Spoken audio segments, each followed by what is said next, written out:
Hello मेरे प्यारे दोस्तों, कैसे हो आप लोग। उम्मीद करता हूँ कि आप लोग एकदम बढ़िया होंगे। आज हम मौर्योत्तर काल का क्वेश्चन लेके आए हैं जो कि आपकी परीक्षा के लिए अति महत्वपूर्ण होते हैं सारे क्वेश्चन इसमें। तो ऐसे ही क्वेश्चन आपकी परीक्षा में पूछे जाते हैं। हम ऐसे ही क्वेश्चन आप लोगों के लेके आते हैं जो कि परीक्षा के लिए वेरी इंपॉर्टेंट हो। और इसकी पीडीएफ आप लोगों को मेरे टेलीग्राम चैनल पर मिल जाएगी। आप लोग वहाँ से टेलीग्राम चैनल को ज्वाइन करके इसकी पीडीएफ को भी प्राप्त कर सकते हैं। ठीक है, अब हम बढ़ते हैं इसी के साथ अपने पहले क्वेश्चन की ओर।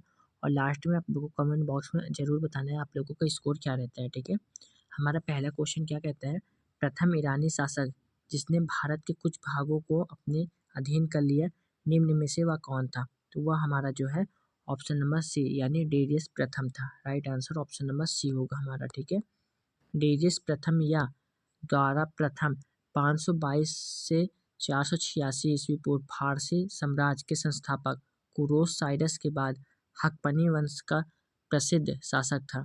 सर्वप्रथम डेरियस प्रथम या दारा प्रथम ने भारत के कुछ भाग को अपने अधीन कर लिया। हेरोडोटस के अनुसार डेरियस प्रथम के साम्राज्य में संपूर्ण सिंधु घाटी का प्रदेश शामिल था तथा पूर्व की ओर इसका विस्तार राजपुताना के रेगिस्तान तक था। पार्सियोलिस एवं नक्शे रुस्तम के शिलालेख के अनुसार पंजाब भी उसके साम्राज्य में शामिल था। ठीक है, नेक्स्ट क्वेश्चन हमारा, कुषाण शासक कनिष्ठ का राज्याभिषेक किस सन में हुआ था। तो यह हमारा जो है 78 ईस्वी में हुआ था। Right answer option number D होगा हमारा। अब इसमें कुछ इंपॉर्टेंट पढ़ लेते हैं।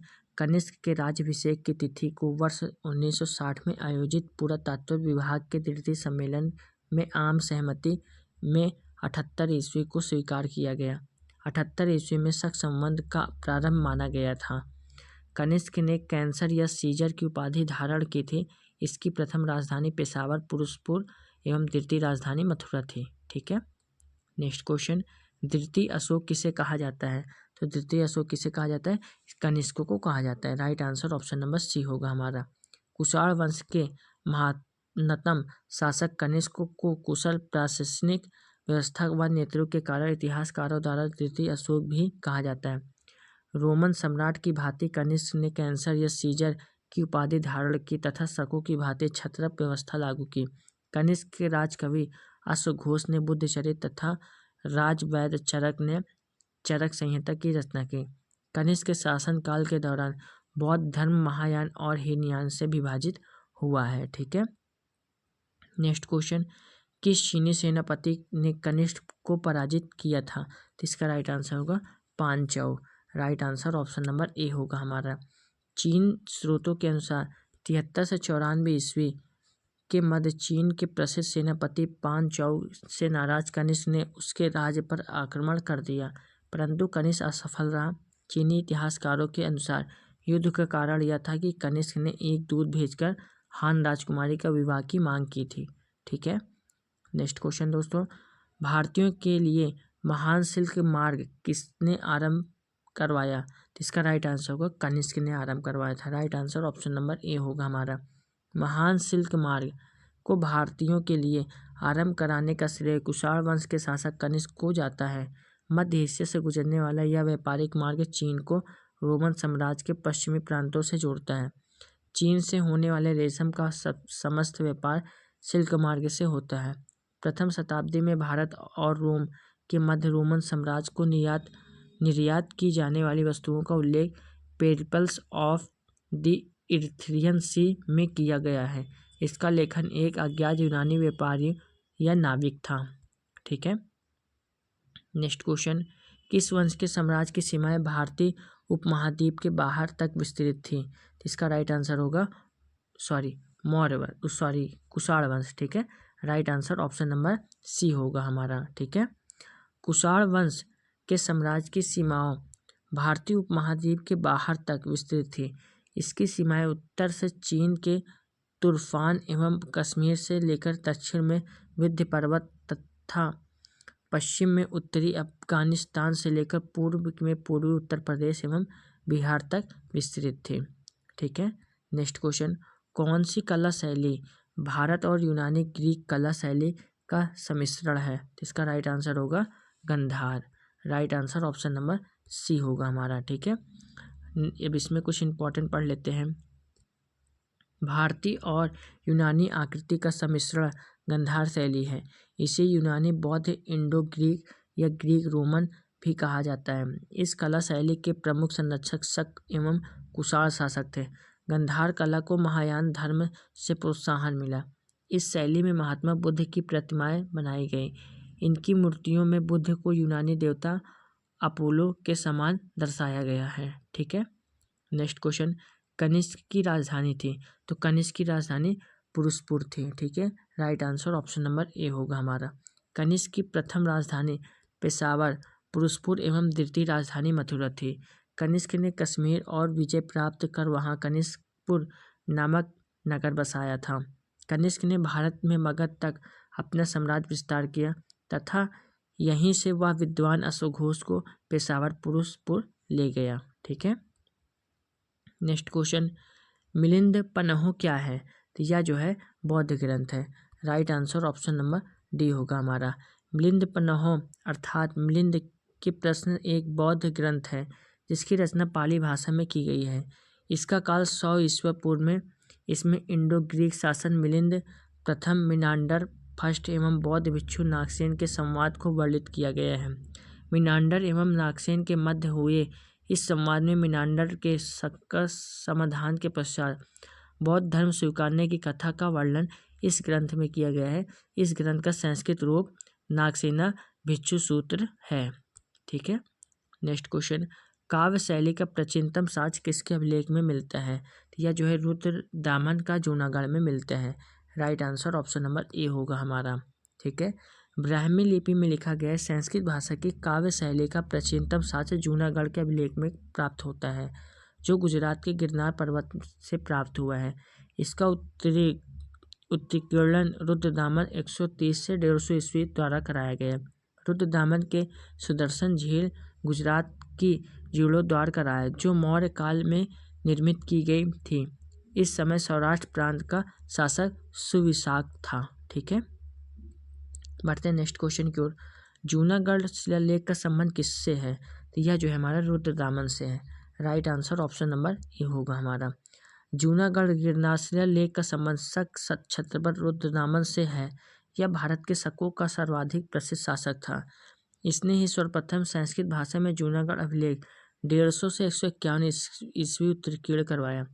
इसी अभिलेख में रुद्रदामन द्वारा सतवाहन नरेश, दक्षिणापथ, स्वामी गौतमीपुत्र सतकर्णी भाष्ट राज प्रतिष्ठापक को 2 बार पराजित करने का साक्ष्य मिलता है। रुद्रदामन के शासन में उज्जैनी वर्तमान उज्जैन शिक्षा का प्रमुख केंद्र था। ठीक है। नेक्स्ट क्वेश्चन, किस वंश के शासक में ब्राह्मणों और बौद्ध भिक्षुओं को कर मुक्त ग्राम देने की प्रथा आरंभ की, तो इसका राइट आंसर होगा सतवाहन वंश। Right answer option number A होगा हमारा। ब्राह्मणों और बौद्ध भिक्षुओं को कर मुक्त ग्राम देने की प्रथा का प्रारंभ सतवाहन शासकों ने किया। इन्होंने अधिकतर भूमि दान बौद्ध भिक्षुओं को प्रवेश दिया। सतवाहन वंश की स्थापना सिमुक ने की थी। पुराणों में सतवाहन वंश को आंध्रभृत तथा आंध्र जाति भी कहा गया। पैठान इस वंश की राजधानी थे। इसकी राजकीय भाषा प्राकृत तथा लिपि ब्राह्मी थी। शीशे के सिक्के प्रचलित करने वाला प्रथम वंश सतवाहन वंश ही था। ठीक है। नेक्स्ट क्वेश्चन, भारत में सर्वप्रथम सोने के सिक्के किसने जारी किए थे, यह जो है इंडो ग्रीक ने जारी किए थे। Right answer option number B होगा हमारा। सर्वप्रथम इंडो ग्रीक शासकों में लेख वाले सिक्के, मुद्रा लेख तथा सोने के सिक्के जारी हुए। कुषाण शासक विन कडफिसस द्वितीय ने भी सोने के सिक्के जारी किए, जबकि सर्वाधिक स्वर्ण मुद्राएं गुप्त काल की प्राप्त होती थी। इंडो ग्रीक शासकों ने ही सर्वप्रथम सिक्के पर छवि अंकन का प्रचलन किया है। ठीक है। नेक्स्ट क्वेश्चन, राजा खारवेल किस चेदी वंश के महानतम शासक थे, तो राइट आंसर होगा Kalinga. Right answer option number B होगा हमारा। राजा खारवेल कलिंग वर्तमान उड़ीसा के चेदी वंश महामेघवान के महानतम शासक थे। इनके विषय में अधिकांश जानकारी उदयगिरी पहाड़ियों में स्थित हाथी गुम्फा अभिलेख से मिलती है। खारवेल जैन धर्म का संरक्षक था। इस अभिलेख में कोई तिथि प्राप्त नहीं होती, जबकि खारवेल के विषय में जानकारी का यह एकमात्र स्रोत है। ठीक है।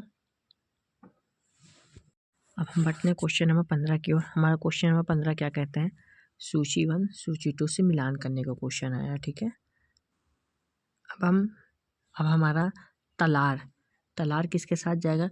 ये हमारा ग्रामीण कर वसूली करने वाला अधिकारी के साथ जाएगा। ठीक है, पट्टकोल किसके साथ जाएगा? हमारा किसके साथ जाएगा? रात्रि सुरक्षा कर्मी का अधिकारी के साथ जाएगा। ठीक है, सहसाधिपाती किसके साथ जाएगा? हमारा चोरी डकैती के मुकदमे के साथ जाएगा। अब बलदीप किसके साथ जाएगा? चुंगी का संरक्षक के साथ जाएगा।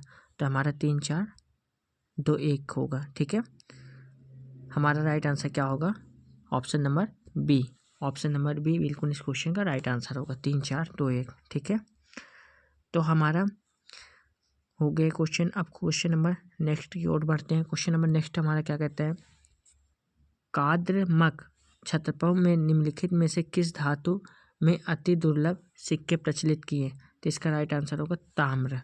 Right answer option number A होगा हमारा। ठीक है, काद्रमक राजवंश की स्थापना राजा चरस्ताना ने की थी। कदमक क्षत्रपों ने तांबे की धातु में बहुत दुर्लभ सिक्के जारी किए। कर्दमक क्षत्रपों में चांदी, तांबे और प्लेटिन भी सिक्के जारी किए। कद्रमकों ने अपना पिता पूर्वजों के शीर्षकों के साथ किंवदंतियों के साथ जारीकर्ता के नाम के सिक्के जारी किए हैं। ठीक है, ये हमारे इंपॉर्टेंट क्वेश्चन थे। अब क्वेश्चन नंबर 17 की ओर बढ़ते हैं। पुष्यमित्र शुंग द्वारा 2 अश्वमेध यज्ञ किए जाने के बारे में जानकारी किस लेख में मिलती है? हमारा राइट आंसर होगा अयोध्या लेख में। Right answer option number C होगा हमारा। अयोध्या में पुष्यमित्र का एक शिलालेख प्राप्त हुआ है जिसमें उसे दिर सौमेध्याजी कहा गया है। इससे सूचित किया जाता है कि पुष्यमित्र ने 2 बार अश्वमेध यज्ञ किए थे। संभवतः पतंजलि मुनि आधुनिक योग दर्शन के प्रणेता इन यज्ञों में पुष्यमित्र के पुरोहित थे। ठीक है, अब नेक्स्ट क्वेश्चन की ओर बढ़ते हैं। इनमें से किसने सर्वप्रथम व्यापक पैमाने पर स्वर्ण मुद्रा का प्रचलन किया? तो राइट आंसर होगा Vima Kadphises. Right answer option number C होगा हमारा। कुषाणों ने सर्वाधिक मात्रा में सोने के सिक्के और तांबे के सिक्के जारी किए जो उत्तर भारत के अधिकांश क्षेत्रों तक प्रचलित थे। कुषाण शासक विम कडफिसेस ने सबसे पहले बड़े पैमाने पर सोने के सिक्के जारी किए थे। विम कडफिसेस के सिक्के पर एक बैल के पीछे खड़े शिव की आकृति अंकित थी। कई भारतीय देवी देवताओं एवं फारसी व ग्रीक देवताओं को कुषाण सिक्के पर भी दर्शाया गया है। ठीक है, अब ये भी आगे मिलान से क्वेश्चन है, तो इसमें हमारा राइट आंसर क्या होगा? सतवाहन स्वर्ण के साथ जाएगा। ठीक है, right answer option number C होगा। सतवाहन वंश का शासन क्षेत्र मुख्यतः महाराष्ट्र, आंध्र प्रदेश और कर्नाटक में था। अतः दक्कन, पश्चिमी भारत, विदर्भ, पश्चिमी और पूर्वी घाट आदि के सिक्के प्राप्त हुए हैं। सतवाहन साम्राज्य में चांदी, तांबा, सीसा और प्लेटिन के सिक्के थे। सतवाहन काल में व्यापार व्यवसाय व चांदी व तांबे के सिक्कों का प्रयोग होता था जिसे कारसापड़ कहा जाता था। सिक्के पर द्रविड़ भाषा और ब्राह्मी लिपि का उपयोग किया गया था। इनके समय में आहत सिक्के पंच मार्कड भी प्रचलन में थे। ठीक है, नेक्स्ट क्वेश्चन ये भी मिलान से रिलेटेड क्वेश्चन है। तो हमारा गंधार कला किसके साथ जाएगा? तो ये हमारा कुषाण के साथ जाएगा। जूनागढ़ किसके साथ जाएगा? ये हमारा रुद्रदामन फर्स्ट के साथ जाएगा। और मिलिंद पन्हो किसके साथ जाएगा? ये मीनांडर के साथ जाएगा। तक्षशिला लेख किसके साथ जाएगा? पतिक के साथ जाएगा। ठीक है, तो हमारा 3 4 1 2 होगा। Right answer option number C होगा हमारा। ठीक है, अब हम बढ़ते हैं अपने नेक्स्ट क्वेश्चन की ओर। नेक्स्ट क्वेश्चन हमारा क्या है? शक क्षत्रप काल में सोने चांदी के सिक्के का अनुपात क्या था? तो इसका राइट आंसर होगा 1:3:5। ठीक है, right answer option number C होगा हमारा। शक क्षत्रप काल में सोने चांदी के सिक्के का अनुपात 1:35 था। पश्चिमी क्षत्रपों में शक सिक्के संभवतः सबसे पुराने दिनकित सिक्के हैं जो कि 78 ईस्वी में शुरू हुए शक युग से संबंधित है। ठीक है, नेक्स्ट क्वेश्चन, निम्नलिखित में से किस स्तूप में 8 स्तंभ वाले मंच की विशेषताएं मिलती हैं? तो इसका राइट आंसर होगा Amravati. Right answer option number D होगा। अमरावती स्तूप में 8 स्तंभ वाले मंच की विशेषताएं मिलती हैं। अमरावती स्तूप में प्रदक्षिणापथ परिक्रमण पथ है जो एक वेदिका के भीतर संलग्न है। इसे बहुत अधिक कथात्मक मूर्ति कला के साथ चित्रित किया गया है। अमरावती स्तूप की अनूठी विशेषताओं में से एक यह है कि घरेलू स्तूप संरचना सहित स्तूप मूर्तिकला स्लैब से ढकी हुई है। ठीक है, अब बढ़ते अपने नेक्स्ट क्वेश्चन की ओर। नेक्स्ट क्वेश्चन क्या है हमारा, निम्नलिखित में से किस वंश के शासकों का पुराणों में श्री पर्वती कहा गया है? तो इसका राइट आंसर होगा Ikshvaku. Right answer option number B होगा हमारा। पुराणों में इक्ष्वाकु वंश के शासकों में श्री पर्वती कहा गया है। भारत की पूर्वी कृष्णा नदी घाटी में इक्ष्वाकु वंश का शासन था। उसकी राजधानी विजयपुरी में थी। इक्ष्वाकु का आंध्र इक्ष्वाकु या विजयपुरी में इक्ष्वाकु के रूप में जाना जाता है। इक्ष्वाकु राजाओं ने शैव धर्म का पालन किया और वैदिक संस्कारों में भी ग्रहण किया है। ठीक है, बढ़ते हैं नेक्स्ट क्वेश्चन की ओर। नेक्स्ट क्वेश्चन क्या है हमारा, प्राचीन काल में भारत पर आक्रमणों के संबंध में निम्नलिखित में से कौन सा एक सही कलानुक्रम है? तो इसका राइट आंसर होगा यूनानी शक Kushan. Right answer option number A होगा हमारा। ठीक है, भारत में प्राय आक्रमकों में कालों में सही कलानुक्रम निम्न प्रकार है। यूनानी 326 ईस्वी पूर्व सिकंदर महान, शक प्रथम शताब्दी ईस्वी पूर्व, कुषाण पहली शताब्दी ईस्वी। ठीक है, नेक्स्ट क्वेश्चन, विक्रम एवं शक संवतों में कितना अंतर कितने वर्षों का है? तो ये है 135 वर्ष का। Right answer option number C होगा हमारा। विक्रम संवत का प्रारंभ 97 ईस्वी से हुआ था। कनिष्क के राज्याभिषेक 18वें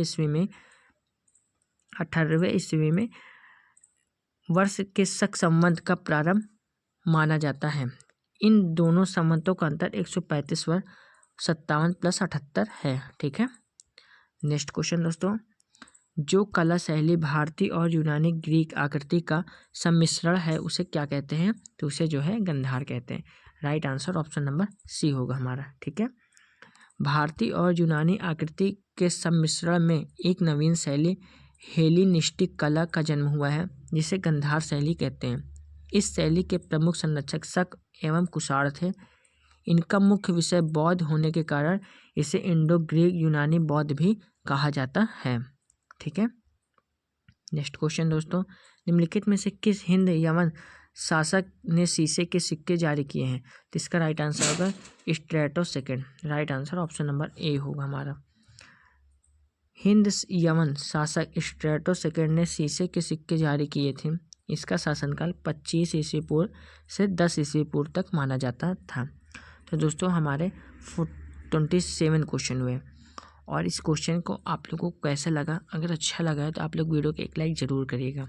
हम इंपॉर्टेंट क्वेश्चन आप लोगों के लिए लाते हैं जो कि आपके पेपर के लिए अति महत्वपूर्ण होते हैं। तो सारे ऐसे ही क्वेश्चन हैं जो कि आपके पेपरों के लिए अति महत्वपूर्ण है। ठीक है दोस्तों, इसकी PDF आप लोगों को मेरे टेलीग्राम चैनल में मिल जाएगी। आप लोग वहाँ से PDF को डाउनलोड भी कर सकते हैं। ठीक है दोस्तों, जय हिंद, जय भारत।